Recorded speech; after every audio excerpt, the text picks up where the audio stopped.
Bakit nagluloko ang isang lalaki? Tell me, bakit nga ba? Ikaw nga tinatanong ko eh. Malay ko. Hindi, kung ano yung sagot mo, bakit sa tingin mo nagluloko ang isang lalaki? Wag na ako. Hindi ko alam kasi hindi pa ako nagloko eh. Sa tingin mo nga eh. Alam, hindi ikaw, yung iba. Sa babae, siguro. Ano sa babae? Babae, siguro. Anong klaseng sa babae? Basta maganda yun. Doon. Mali ka ng sagot eh. May alin.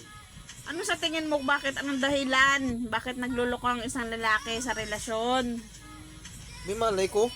Ano nga sa tingin mo yung mga ibang dahilan? Maaaring naging dahilan ba?